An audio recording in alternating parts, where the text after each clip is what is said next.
एक गांव में अब्दुल्ला अपने अब्बू अम्मी के साथ रहा करता था। अब्दुल्ला के वालिद का कपड़े का कारोबार था, जहाँ वो हर रोज़ काम पे बहुत लगन से जाया करते थे और उनकी ज़िंदगी बहुत खुशहाल और अच्छी गुजर रही थी। एक दिन अब्दुल्ला के वालिद काम से वापस आ रहे थे कि रास्ते में उन्हें एक काले सांप ने डस लिया। उन्होंने उस डसने को किसी खाते में ना लाया और चलते रहे। थोड़ा आगे जाने पर जहर पूरी जिस्म में फैल गया और अब्दुल्ला के वालिद अपने घर पहुंचने से थोड़ी देर पहले गिर पड़े और गिरकर बेहोश हो गए। गांव के लोगों ने अब्दुल्ला के वालिद को उठाया और उन्हें घर लेके गए। घर ले जाने पर तबीब को बुलाया। उस तबीब ने अब्दुल्ला के वालिद का इलाज शुरू किया। उसने बहुत कोशिशें की कि अब्दुल्ला के वालिद को किसी न किसी तरीके से होश में लाकर ज़िंदगी की तरफ लाया जाए, मगर उसकी सारी कोशिशें नाकाम गईं और रात को 2 बजे अब्दुल्ला के वालिद का इंतकाल हो गया। और इस तरह अब्दुल्ला और उसकी माँ उस गाँव में अकेले रह गए। अब्दुल्ला बहुत ही नादान और नासमझ लड़का हुआ करता था। वो सिर्फ 18 साल का था। सिर्फ स्कूल जाता, आके पढ़ता, खेलता कूदता और सो जाता। उसे ज़िंदगी के उतार चढ़ाव का बिल्कुल मालूम नहीं था। अब वो और उसकी वालिदा अकेले रह गए थे। कपड़े का कारोबार उसके वालिद को ही पता था कि कैसे चलता था और कैसे आमदनी आती थी। उसके रिश्तेदारों ने उनका साथ नहीं दिया और उसके वालिद की दुकान पर कब्ज़ा कर लिया। अब्दुल्ला ना समझता, उसे नहीं मालूम था कि कैसे हालात का सामना किया जाए।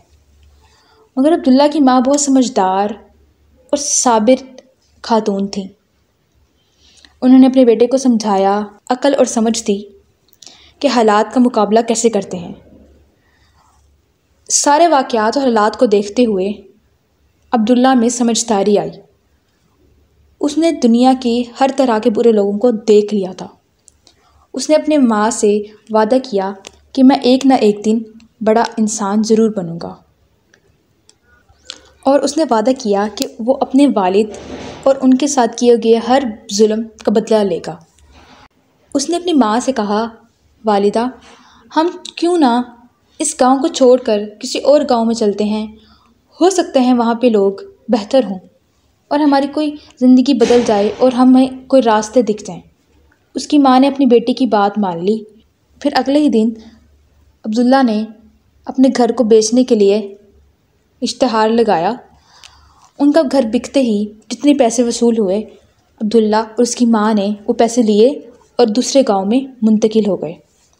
उस गांव में जाकर अब्दुल्ला ने एक किराए का घर लिया, जहां वो और उसकी माँ ने रहना शुरू कर दिया। वहाँ के लोग उस गांव के लोगों से कदरे बेहतर थे। हालांकि वहाँ पे अब्दुल्ला का कोई रिश्तेदार नहीं था, मगर वहाँ के लोग मिलनसार और उसका साथ देने वाले थे। अब्दुल्ला ने अपनी पढ़ाई जारी रखी और साथ ही साथ काम करने के लिए भी जद्दोजहद की। उसने एक दुकान पे नौकरी करना शुरू कर दी। उस दुकान का मालिक बहुत ही अच्छा और नेक इंसान था। वो अब्दुल्ला की ईमानदारी और काम करने की सलाहियत को देखकर बहुत मुतासिर हुआ। उस दुकानदार की कोई औलाद न थी। उसने अब्दुल्ला को अपना बेटा समझना शुरू कर दिया। वो अब्दुल्ला पे इतना एतबार करता, कई कई दिन तक दुकान पे ना आता और उस दुकान को अब्दुल्ला खुद ही संभाल लेता। एक दिन ऐसा हुआ कि मालिक किसी बीमारी में मुब्तला होकर घर में बैठ गया। अब्दुल्ला ने सारी दुकान खुद संभाल ली और जो पैसे बनते अपने मालिक को देता और उनकी ज़िम्मेदारी भी करता और उनकी खिदमत भी करता। मालिक और उनकी ज़ौजा अब्दुल्ला से बहुत खुश थे।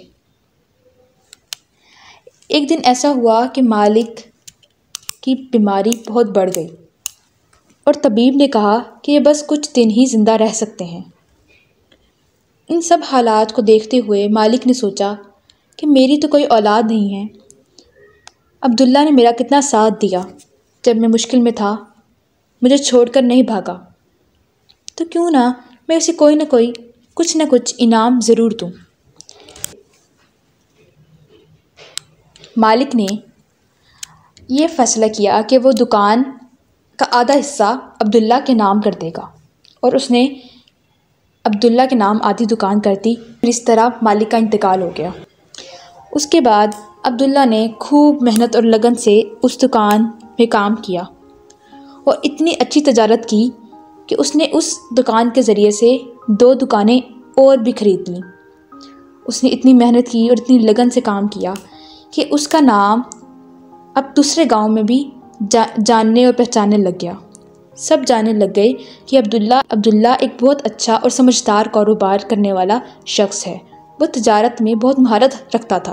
अपने वालिद की तरह उसमें भी हुनर था कि वो कारोबार को बहुत अच्छे तरीके से कर सकता था। इस तरह अब्दुल्ला ने कामयाबी हासिल कर ली और वो कामयाब हो गया। उसने मेहनत की और ईमानदारी से काम किया, जिसका सिला उसे मिला। उसने सब्र किया, उसने और उसकी वालिदा ने सब्र किया और मेहनत का हाथ नहीं छोड़ा। अब अब्दुल्ला बहुत कामयाब हो चुका था। उसके पास बहुत सी दौलत थी।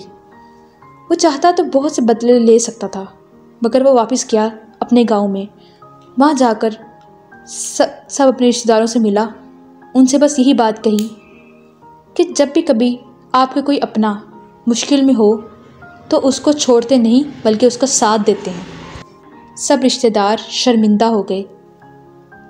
बहुत से रिश्तेदार चाहते थे कि अब फिर से ताल्लुकात इस्तवार हों, मगर अब्दुल्ला उन सब की असल शक्ल जानता था। उसने सबको माफ़ किया और वापस अपने गांव आ गया। अब अब्दुल्ला और उसकी माँ लोगों की मदद करते हैं, गरीबों का हाल पूछते हैं और अच्छी और खुशहाल ज़िंदगी गुजार रहे हैं।